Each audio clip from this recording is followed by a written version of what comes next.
नमस्कार मंडळी, आईच्या पाहुणचारमध्ये मी आपलं स्वागत करते.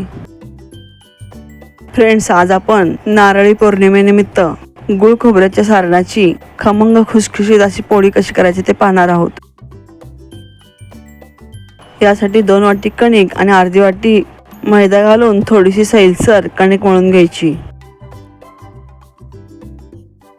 कढईत 1 चमचा खसखस भाजून घ्यायची. खसखस भाजल्यावर त्यात ओला नारळाचा चव घालायचा. 1 मोठा नारळ खवून घेतलेला असावा. 1 वाटी नारळाची चव असेल तर 1.5 वाटी चिरलेला गूळ घालायचा. गूळ घातल्यावर हे मिश्रण छान परतून घ्यायचे. गूळ घातल्यावर हे मिश्रण थोडे सैलसर होते. जसे हे मिश्रण परतून घेऊ तसा हा गूळ आळून येतो. आता यात 1 चमचा वेलची पावडर घालायची.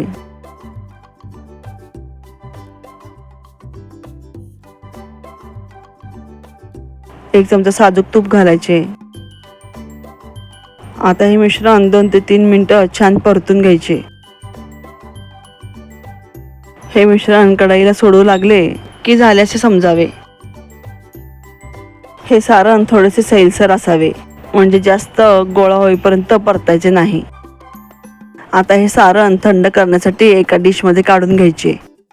हे सारण थोडेसे सैलसर असल्यास पोळीमध्ये कडेपर्यंत जाते. आता कणकेचा छोटा गोळा करून गुळ खोबऱ्याच्या सारणाचा दुप्पट मोठा गोळा करायचा. आता कणकेच्या गोळ्याची वाटी करून त्यात हे गुळ खोबऱ्याचे सारण भरायचे. आता गोळा बंद करून थोडासा चपटा करून घ्यायचा.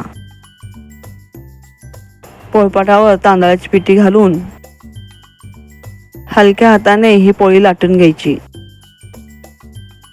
आता ही गुळ खोबरं भरलेली पोळी गरम केलेल्या तव्यावर तूप सोडून दोन्ही बाजूने खरपूस भाजून घ्यायची.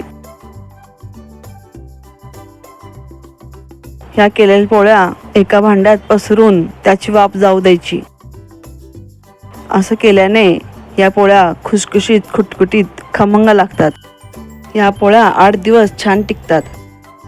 गुळ खोबऱ्याच्या पुरणपोळीवर तूप घालून ही गुळ खोबऱ्याची पोळी खाण्यास अप्रतिम लागते. तुम्हाला ही रेसिपी आवडल्यास लाईक, शेअर, कमेंट आणि सबस्क्राईब करायला विसरू नका. धन्यवाद.